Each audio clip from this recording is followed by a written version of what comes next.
aquel tiempo dijo Jesús: en verdad os digo, el que no entra por la puerta en el aprisco de las ovejas, sino que salta por otra parte, ese es ladrón y bandido.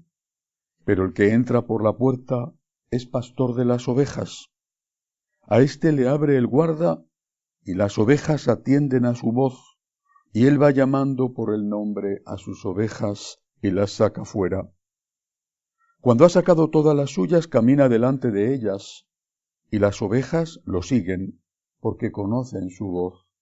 A un extraño no lo seguirán, sino que huirán de él, porque no conocen la voz de los extraños. Jesús les puso esta comparación, pero ellos no entendieron de qué les hablaba. Por eso añadió Jesús: en verdad os digo, yo soy la puerta de las ovejas. Todos los que han venido antes de mí son ladrones y bandidos, pero las ovejas no los escucharon. Yo soy la puerta. Quien entre por mí se salvará, y podrá entrar y salir y encontrar pastos. El ladrón no entra sino para robar y matar y hacer estragos.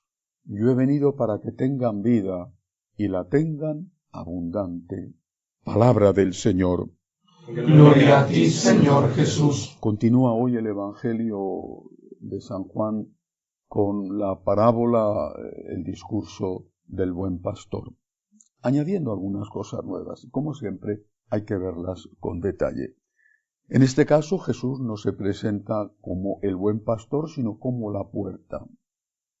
La puerta que necesariamente hay que cruzar y sólo por la cual se puede entrar para llegar a un sitio seguro, al redil, al aprisco, es decir, al sitio donde estás protegido de los lobos que hay fuera. Y dice que los que no entran por esta puerta, lo dice así, son ladrones y bandidos. Y añade, el ladrón no entra sino para robar y matar y hacer estragos. Desde el primer instante de la Iglesia ha habido herejías. Desde el primer instante. Así está recogido, por ejemplo, en el libro de los Hechos de los Apóstoles. O intentos de manipular el mensaje. Simón el Mago, los gnósticos, no agnósticos, que es distinto, los gnósticos contra los que se tuvo que enfrentar el apóstol San Juan, y después todos los demás. San Pablo en la carta a los Gálatas, toda la carta, dice: insensatos Gálatas, ¿quién os ha hechizado? ¿Quién os ha embrujado? Y les dice, en el capítulo 1, versículo 8, les dice: aunque vinieran ángeles del cielo a predicaros una doctrina distinta de la que yo os he enseñado, no los escuchéis, porque ya estaban ahí. En aquel caso seguramente eran los judaizantes, al fin herejías. Pero es que un poco más tarde la carta a los hebreos, si no es de San Pablo, al menos está ahí muy influida, se piensa que es escrita por alguien, uno de sus discípulos, que recoge homilías del apóstol. La carta a los hebreos, en el capítulo 9, versículo 13, dice rotundamente: no os dejéis seducir por doctrinas llamativas y extrañas. Es un problema de siempre. No solo la historia de los primeros siglos, es incontable la cantidad de herejías, algunas extraordinariamente graves, como la herejía arriana, que negaba la divinidad de Cristo. Es que es incontable. Durante el tiempo de persecución, después de la persecución, pero esto no es una cosa del pasado, es que ha sido siempre así en la Iglesia. ¿Y qué es lo que quería el Señor enseñarnos? ¿Acaso está el Señor hablando de ovejas o de cabras que tienen que comer un pasto abundante? Está hablando de nosotros. Este pasto, dice, el ladrón no entra sino para robar y matar y hacer estragos. Yo he venido para que tengan vida y la tengan abundante. Yo soy la puerta. Quien entre por mí se salvará y podrá entrar y salir y encontrará pastos. No le preocupa que las ovejas estén gorditas, le preocupa que nosotros podamos salvarnos. Y la salvación nos viene de Jesucristo. Solo entrando por la puerta, que es Cristo, y que solo es Cristo, podremos encontrar la salvación en la tierra y en el cielo. No nos dejemos seducir por doctrinas llamativas y extrañas. Carta a los Hebreos. Insensatos Gálatas, ¿quién os ha hechizado? Epístola de San Pablo a los Gálatas. Se decía hace años, católico ignorante, futuro protestante. Se decía de Latinoamérica, países como Guatemala, donde ya más de la mitad pertenecen a sectas.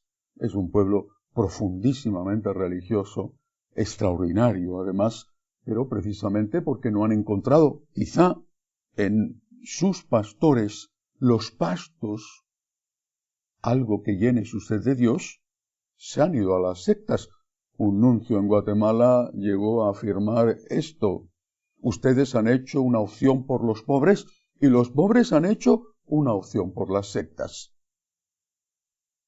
Pero además de no hablar de Dios, hay también aquellos malos pastores que enseñan doctrinas completamente contrarias al Evangelio.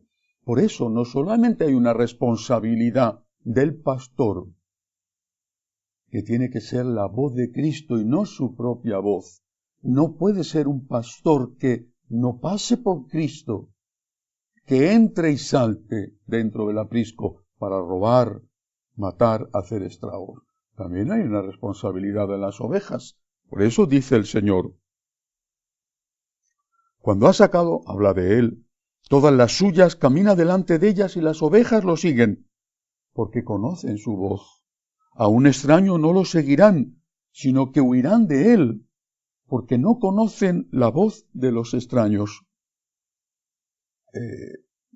Hasta las ovejas son más inteligentes que muchísimos católicos, hasta las ovejas, porque conocen la voz del buen pastor.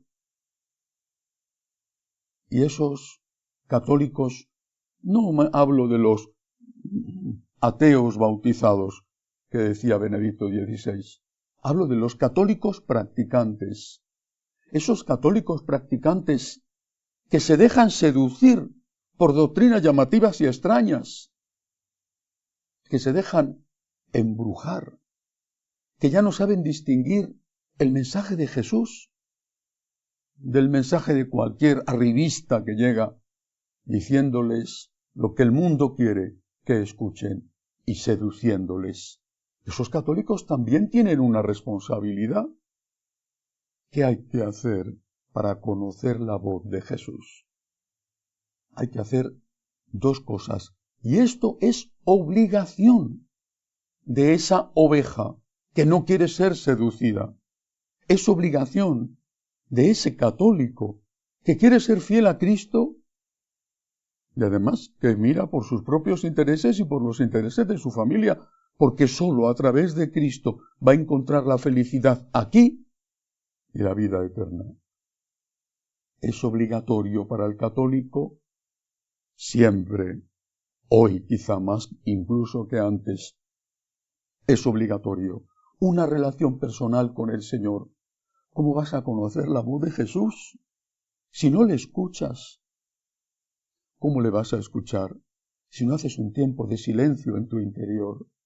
¿Y cómo vas a hacer un tiempo de silencio en tu interior si estás siempre aturdido por el ruido que te viene de fuera, por lo que dice el mundo, por lo que opina la mayoría, por lo que dicen los famosos, por lo que enseñan las series de televisión? Y no estás escuchando la voz del buen pastor. No vas a la iglesia a estar un rato en silencio ante Él, presente en la Eucaristía. No vas un rato a hacer adoración del Santísimo. No vas a misa. O cuando vas a misa, Entras y sales, llegas tarde y te sales incluso antes, en lugar de quedarte un tiempo después de comulgar para escucharle. También para decirle, pero sobre todo para escucharle. No podrás identificar la voz del buen pastor si no te has ejercitado en la escucha de esa voz con la oración. Y la otra cosa imprescindible, que es un deber nuestro, es la formación. Pero no cualquier formación.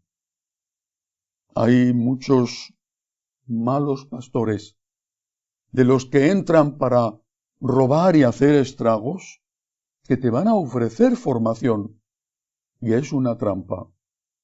¿Cuántos cursos de Biblia en muchísimas parroquias no son cursos de Biblia católica? ¿Cuántos católicos han perdido la fe yendo a esos cursos de Biblia? Hay que tener discernimiento.